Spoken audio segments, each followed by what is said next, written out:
네, 하나님께서 오늘도 우리에게 기도 충만, 말씀 충만 주시기를 소망합니다. 여러분 언제 기도가 굉장히 잘 되시던가요?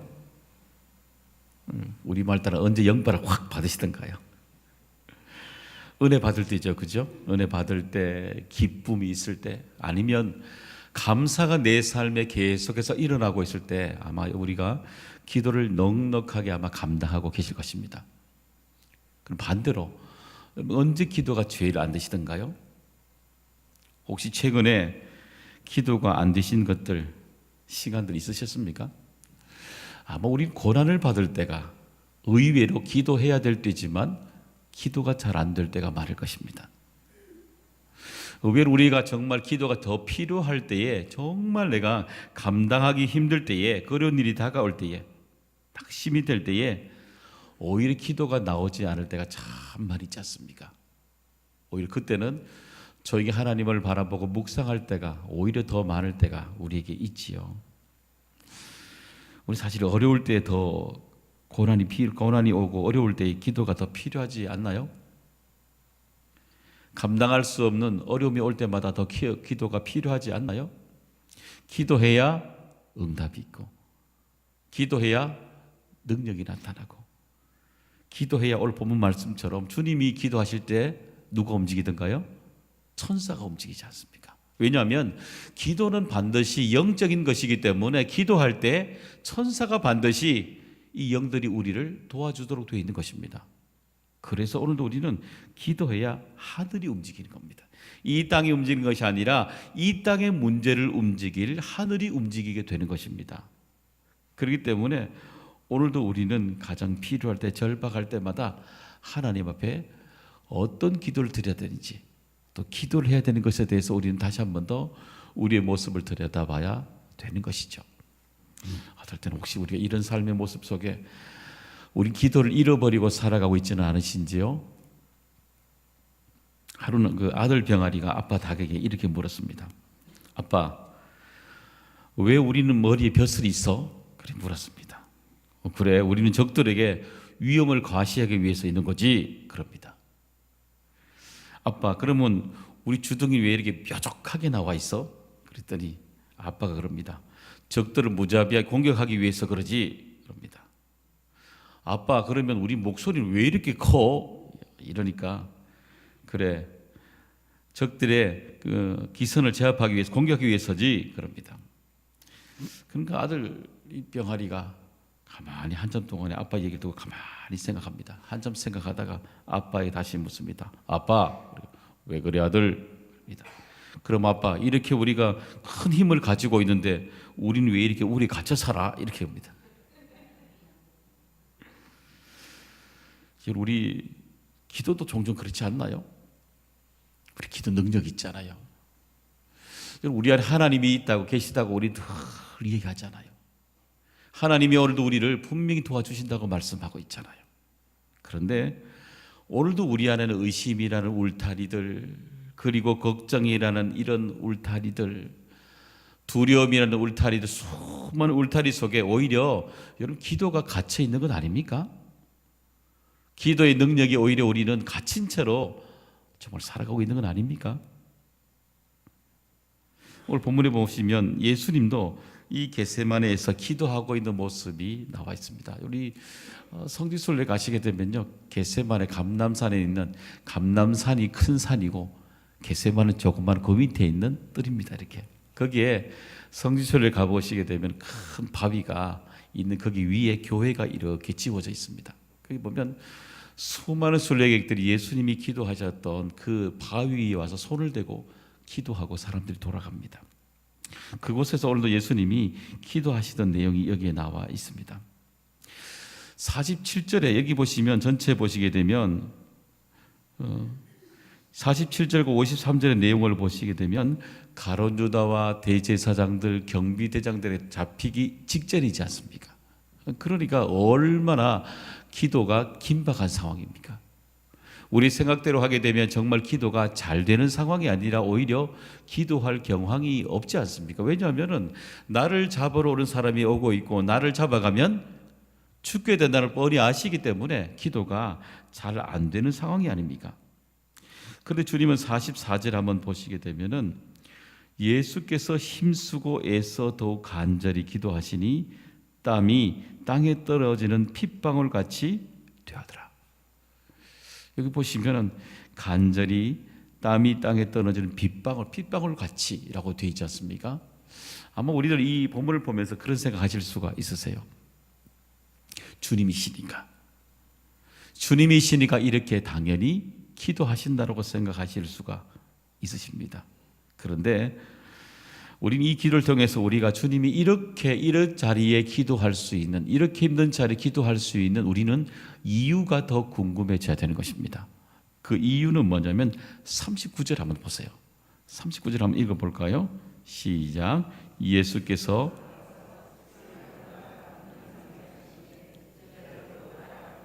뭐냐면 주님은 습관적으로 늘 기도해 오셨기 때문에 이렇게 기도할 수 있으시다는 겁니다. 그러니까 주님은 이 누가복음에서 마가복음에서는 계속 강조하는 표현이 뭐냐면 기도도 좋지만 당연하지만 왜 기도할 수 힘이 어디에서 오는가에 더 초점이 맞춰져 있습니다. 그게 뭐냐면 우리 주님은 이런 환경의 상황들이 변해갈지라도 늘 습관적으로 끊임없이 기도의 자리가 있었다는 것입니다. 그리고 우리가 알고 있는 수많은 기도에 신앙인들의 공통점은 뭐냐면요, 기도의 자리가 있다는 것입니다. 우리가 알고 있는 이삭 아내를 맞이하기 전에 그런 먼 들녘에서 말씀을 묵상하며 기도하는 사람이었지 않습니까? 다니엘은 사자굴 바로 앞에서 여전히 예루살렘을 향해서 창문을 열고 하루에 3번씩 습관대로 간절히 기도했다라고 말하고 있지 않습니까? 바울도 그가 비에 이천에 차든지 부하든지 가난하든지 어떤 환경이든지 그는 내게 능력 주시는 자 안에서 내가 모든 것을 할 수 있느니라. 왜요? 기도하고 있으니까요. 기도 연장선, 내 삶에 주어지는 환경에 기도를 내가 끈을 놓지 않고 살아갔다는 겁니다. 이 하박국은 어떤가요? 하박국은 온통 보게 되면 1장 1절부터 보시게 되면 온통 하나님에 대한 불만거리를 다 토로하지 않습니까? 하나님, 악인이 어떻게 이렇게 계속해서 번성할 수가 있습니까? 도저히 이해되지 않는다고. 그가 도저히 이해되지 않는 수많은 기도 제목을 내놓으면서 그 3장의 마지막 뒷부분에 어떻게 얘기하던가요? 그리하실지라도 그는 여전히 기도하는 사람으로 여전히 하나님 앞에 남아있지 않습니까? 그래서 그는 하박국 3장 2절에 그의 기도의 고백을 이렇게 담았지요. 여호와여, 내가 주께 대한 소문을 듣고 놀랐나이다. 여호와여, 주는 주의 일을 이 수년 내에 부응하게 하옵소서. 이 수년 내에 나타내시옵소서. 진노 중이라도 긍휼을 잊지 마옵소서. 그러니까 눈앞에 보여지고 있는 이 악의 번성함, 그것이 아니라 하나님이 분명히 부응케 해주심을 믿고 계속해서 수년까지 기도하겠다는 겁니다. 하나님께서 내게 주어진 삶을 내가 하나님 앞에 계속 기도할 수 있도록 아버지 내게 긍휼을 달라는 겁니다. 그러니까 오늘도 하박국의 기도는 생존에 머무르지 않아요. 기도해야 된다, 기도한다에 머무르지 않습니다. 오히려 기도에 거룩한 더 욕심을 내어서 하나님이 우리에게 요구하시는 것은 기도의 유지가 아니라 기도를 넘어가라는 겁니다. 습관을 통해서 우리에게 부흥으로 넘어가라는 겁니다. 우리에게 승리로 넘어가라는 겁니다. 종종 잊어버린 것은 뭐냐면은 우리는 기도에 하는 것에 머무르고 살아가는 것입니다. 기도한다가 아니라 오늘도 하나님께서 우리에게 수많은 사람들, 여기에 나오는 이삭의 얘기들, 여러분 아브라함, 그죠? 이삭, 야곱, 요셉, 우리가 알고 여기 나오고 있는 하박국, 수많은 사람의 공통점은요, 기도의 머무름에 머물지 않습니다. 기도한다가 아닙니다. 기도를 해야 된다는 얘기가 아니라 그들은 기도를 통해서 머무는 것이 아니라 시작을 통해서 하나님이 기도하는 사람에게 궁극적으로 주시고자 하시는 부흥으로 나가는 기도를 드렸던 것입니다. 여러분, 종종 우리는요, 사탄은 오늘도 우리에게 기도하는 것에 머무르게 합니다. 기도하면 됐다는 겁니다. 여러분, 거기에 우린 종종 그런 생각하잖아요. 어린아이들이 학교에, 우리 아이들도 오늘도 학교를 가야 되지만 학교에 가서 가방 내리고 출석합니까? 그것이 공부인가요? 한번 생각해 보십시오. 학교에만 가는 것 공부인가요? 아니죠. 학교에 가면 공부를 펼쳤어요. 책을 펼치고 듣고 익히고 반복해야 내 것이 되지 않습니까? 여러분, 기도했으면요, 기도자에 머무르는 것이 중요한 것이 아닙니다. 우리는 기도의 자리에 나왔으면 더 들어가셔야 됩니다. 더 들어가서 하나님께서 오늘도 우리의 마음에 이 마음을 부흥시키도록, 내 삶에 일어나고 있는 수많은 자리들이 뒤바뀌도록 우리 하나님 앞에 더 부흥을 하게 나가야 되는 것입니다. 그 긍휼, 우리가 그렇게 기도할 수 긍휼을 오늘도 우리는 꼭 받아야 되는 것입니다. 여러분, 한국교회가 10년 뒤에 어떻게 될지 궁금하십니까? 다 줄여볼까요? 우리 교회 10년 뒤에 여러분은 어떻게 될 것 같습니까? 20년 뒤에 어떻게 될 것 같습니까? 30년 뒤에 어떻게 될 것 같습니까? 어떻게 될 것 같습니까? 어쩌면 여러분들이 저보다 더 간절하게 기도해야 되는 것 아닌가요? 저는 20년 뒤에 은퇴하고 없지 않습니까? 그렇지 않습니까? 사랑하는 여러분, 우리가 10년 뒤에, 20년 뒤에 우리 교회가 30년 어떻게 될까? 그 걱정하지 마세요. 그 걱정할 필요 없어요. 왠지 아세요? 오늘도 주님처럼 오늘도 우리가 습관적으로 주님 앞에 부흥으로 넘어가는 것을 반드시 믿는다면, 기도의 능력을 내게 주신다는 걸 믿는다면, 하나님이 기도하는 사람에게 움직인다는 걸 믿는다면, 기도하는 사람이 그런 사람이 있다면 우리 교회는 걱정하지 않아도 돼요. 한국교회 왜 걱정입니까? 왜 걱정하고 있습니까? 말씀 주신 대로, 부흥 주신다 말씀하신 대로 기도하면 되잖아요. 기도하면 되는데 사탄이 가지고 있는 기도하는 걱정에만 매여 있으니까, 유지하려고 하는 사탄이 그 마음에 매여 있으니까 지는 줄도 모르고 그렇게 걱정만 하고 있는 겁니다. 그렇지 않습니까? 우리 더 기도로 나가야지요. 그리고 주님께서 왜 습관적으로 오늘도 우리에게 기도하셨을까요? 그것은 끝까지 기도하는 것이, 주님 부르실 때까지 끝까지 기도하는 것이 바로 우리들에게 사명이기 때문인 것입니다. 여러분, 그래야 유혹에 넘어가지 않는 것입니다. 제가 지난번 교회에 있을 때에 지역장을 담당했던 권사님 그 남편 되시는 분입니다. 신방을 가게 되면 제게 늘 그 권사님이 제게 이런 말씀을 하셨어요. 목사님, 우리 집에 남편 믿음이 정말 있는지 없는지 잘 모르겠어요. 그럽니다. 왜요? 그랬더니 아니, 집에 가도 이야기해 보면은 정말 믿음이 있는 건지 없는 건지 조금 불안할 때가 많아요. 그럽니다. 그래요? 그래도 평생 기도하신 분인데 분명히 잘 하시겠죠. 제가 웃으면서 그랬더니 몇 달 뒤에 그분이 폐암이 걸리셨습니다. 폐암이 걸리셨는데 사람마다 다를 수 있지만 이분이 폐암이 발견됐는데 폐암 말기로 발견된 겁니다. 근데 이분이 돌아가시기 바로 직전이지만 그때까지 통증이 하나도 없었던 겁니다. 병원에 입원하고 보니까 폐암 말기라는 겁니다. 그리고 개월수가 바로 나온 겁니다. 바로 입원하게 된 겁니다. 그래서 제가 그 병원에 그 집사님을 찾아갔죠. 찾아가서 이런저런 얘기를 나누다가 제게 기도 부탁을 마지막 하시더라고요. 목사님, 제가 병실에서 기도를 하는데 감사한 건 지금도 통증이 없어서 너무너무 감사하고, 그런데 목사님, 제가 눈을 감으면 사탄이 기도하지 못하도록 제 마음속에 얼마나 힘들게 하는지 모른다고. 목사님, 마지막까지 사탄에게 이 기도를 기도해 주세요. 그러더라고요. 그 얘기를 바로 옆에 권사님이 듣고 있다 저보고 그런 겁니다. 나오면서 그 로비에 저보고 눈물을 더 흘리시면서 손을 잡으면서 목사님 기도하고 있었네요. 그러더라고요. 사랑하는 여러분, 오늘도 우리에게 주님 위에 끝까지 기도하고 있을까요? 왜냐하면 우리 인생의 유혹은요, 우리 인생의 끝까지, 기도의 끝까지 우리의 기도를 무너뜨리고 하는 영적인 유혹이 우리의 삶의 믿음의 살아가는요, 끝까지 그런 유혹이 우리에게 온다는 것입니다. 그렇기 때문에 사명자는 주님 부르실 때까지 끝까지 기도를 반드시 하셔야 되는 것입니다. 여러분 끝까지 기도하지 못하고 기도 자리에서 빠져 있는 우리 유혹에 빠져 있는 가룟 유다를 우리는 볼 수가 있잖아요. 앞서 앞에 있는 보시게 되면 39절에서 46절과 47절 뒷부분에서 53절은 전혀 얘기가 다르게 구성이 됩니다. 대비가 되죠.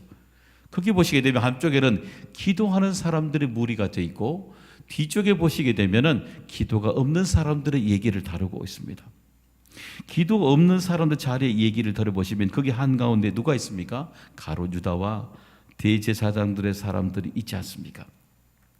이 가룟 유다는 반드시 기도의 자리에 있어야 되는데도 불구하고 기도의 자리에 없으니까 빛에 있습니까? 어둠에 있습니까? 어둠에 있죠. 기도의 자리에 있어 없으니까 분별력이 있습니까? 분별력이 없습니까? 분별력이 없지요. 그러면 주님이 택하신, 정말 주님이 택하신 12명 중에 한 명, 이 가룟 유다인데 가룟 유다가 전부터 기도를 안 했을까요? 우린 종종 상상을 보태보게 되면 주님이 불러주신 이 가룟 유다이기 때문에 처음부터 기도하지 않는 사람은 아니었을 것입니다. 기도를 했겠죠. 기도 자리도 있었겠죠. 근데 조금씩 그의 삶에 자기가 원하는 그 메시아 상이 아니라고 실망이 찾아올 때 불현듯 실망이 찾아오고 의심이 찾아오고 그럴수록 하나씩 걸을수록 더 기도를 해야 되는데 의심이 찾아오고 불안이 찾아올수록 더 부흥을 삼아 기도해야 되는데 기도를 놓아버리니까 기도를 떠나가니까 그 중간에 누가 들어왔습니까? 사탄이 그 마음을 넣어버린 것입니다. 그러니까 자기 스승을 어떻게 팝니까? 일어날 수가 없는 일이죠. 분별력이 없어지니까 이 비정상인 것들이 다 맞게 보이는 일이 이 기도 가운데 나타나게 되었던 것입니다. 바로 기도의 습관을 잃어버리게 되니까 그 속에 큰 어려움을 감당하게 되었던 것입니다. 사랑하는 여러분, 오늘도 우리 왜 끝까지 기도해야 됩니까? 왜 우리가 하나님 앞에서 끝까지 부르실 때가 기도해야 됩니까? 알 수 있는 것은 뭐냐면 기도가 끊어지면, 하나님과 나 사이에 기도가 끊어지면 그 중간에 유혹이 들어오기 쉽다는 것입니다. 유혹이요. 나를 무너뜨리는 유혹이 하나님과 나 사이의 관계 속에 들어오기 쉽기 때문에 철저하게 분별력들이 내 안에 없어져 간다는 것을 오늘도 우리에게 말씀해 주고 있는 것입니다. 여러분, 그렇기 때문에 하나님의 부름을 받은 수많은 믿음의 종들이 왜 쓰러집니까? 왜냐하면 그 바쁜 와중에, 바쁘다고 와중에 기도해야 되는데, 바쁠수록 기도해야 되는데, 불안할수록 기도해야 되는데, 긍휼을 구해야 되는데, 부흥을 오히려 더 사모해야 되는데, 반대로 기도해야 되는데 그래야지 못했다는 것입니다. 그러니까 매번 그 삶의 기도가 없어져 가니까 치고 있는, 그리고 평범한 유지하는 삶만 살아내고 있었다는 것입니다. 우리 기도도 그럴 수가 있죠. 여러분, 우리도 기도가 이 습관이 잃어버리게 되면요, 가장 중요한 것은 내가 있어야 될 자리를 내가 잊지 않는다는 것입니다. 내가 기도하지 않으면, 습관을 잃어버리면요, 믿음의 사람이 있어야 될 자리가 어디인지를 모른다니까요. 믿음의 사람이 어떻게 해야 되는 자리가 분별이 안 된다는 것입니다. 왜요? 기도를 통해 수많은 교제를 통해서 일어날 때 내게 주신 그 은혜, 그것을 받지 못하니까, 하나님과 우리의 사이에 다른 것이 들어가 있으니까 다 잃어버리고 살아가게 되는 것이죠. 그래서 우리는 매일 끈기 있는 반드시 기도가 우리에게 있어야 되는 것입니다. 그런 이기는 기도가 되시기를 바랍니다. 여러분, 이기는 습관이라는 책이 있어요. 거기 보게 되면 삼성생명의 그 재무 설계사 송정희 팀장의 성공 신화 얘기를 그 뒤편에 조금 다루고 있습니다. 거기 보게 되면 이분이 두 가지 습관을 가지고 있다라고 얘기하고 있습니다. 하나는 뭐냐면은 반경 1m 이내에 모든 사람은 고객으로 삼는다 합니다. 그러니까 1m니까 눈앞에 보이는 사람은 다 고객으로 삶았다는 얘기가 되는 거죠. 또 하나는 뭐냐면 고객보다 늦어서는 절대 고객을 만족시킬 수 없다라는 두 가지 철학이 있었다는 것입니다. 여러분, 오늘 이후로부터 우리도 기도의 철학을 좀 가지시죠. 기도의 두 가지 우리도 원칙을 한번 세워보죠. 첫 번째, 우리도 반경 1m 이내에서 항상 주님을 만나는 것입니다. 이 말은 무슨 말이에요? 항상 주님을 만나자는 겁니다. 두 번째, 고객보다 늦어서는 그랬으니까 우리는 어떻게 찾습니까? 하나님보다 내가 먼저 기도로 주님을 찾는 것입니다. 그렇죠? 그래서 끊임없이 끈기 있게 우리 하나님 앞에 나아가는 이기는 습관, 그런 습관이 오늘도 우리 속에 우리의 찾아와야 되지 않겠습니까? 그런 넉넉함으로 여러분에게 주신 그 이기는 기도가 나타나기를 간절히 소망합니다. 42절에 보니까 예수님이 마지막 순간까지 기도의 능력을 나타내시고 계세요. 보시니까 42절에 보니까 이르시되 아버지여 만일 아버지의 뜻이거든 이 잔을 내게서 옮기시옵소서. 그러나 내 원대로 마시옵고 아버지의 원대로 되기를 원하나이다 하시니. 그러니까 인생의 가장 마지막 순간까지 주님은 내 뜻이 아닌 하나님의 영광의 뜻을 구하는 정말 부흥케 되는 그런 기도의 간절함으로 기도를 통해서 바로 이 영적인 유혹을 물리치는 능력을 나타내게 되었던 것입니다. 사랑하는 여러분, 오늘도 우리가 마지막까지 왜 기도해야 되느냐? 그렇죠? 그럼 오늘도 우리에게 기도의 사명이 있기 때문인 것입니다. 그래 우리는 매일마다 이 습관적으로 기도가 유지가 아니라 긍휼을 구하고 넘어가야만이 유혹에 넘어가지 않는 이 사명자로 마지막까지 이 6월절에 바로 한복판의 한가운데에 끊어지지 않는 기도, 승리하는 기도, 이기는 기도를 우리는 하나님 앞에 드러낼 수 있게 되는 것입니다. 그래서 사명자는 항상 깨어 있어야 되는 것입니다. 여러분, 한겨울에도요 물이 흐르는 곳에는 얼지가 않습니다. 한겨울에도 난로가 피운 곳에는 항상 사람이 모이는 것입니다. 그런 것처럼 오늘도 우리에게 일시천 것처럼 와디처럼 홍수처럼 다 물이 범람할지라도 여러분 일시적인 물은 곧 마를 수밖에 없는 것입니다. 기도는 그래서 끊임없이 습관적으로 끊임없이 기도해야 되고, 그리고 유지가 아니라 우리를 부흥으로 넘어가게 하신 기도를 손을 잡아야 되는 것이고, 그런 날마다 우리 속에 유혹으로 내 삶의 하나님과 내 사이에 유혹에 들어오지 않도록 하나님과의 거룩한 친밀이 우리 속에 채워져야 되는 것입니다. 오늘도 복된 하루 여러분에게 일어나는 기도로 여러분 끝까지 여러분의 사명 잘 감당하는 은혜 충만 성령 충만 주시는 복된 날 되실 수 있기를 주님의 이름으로 축원합니다.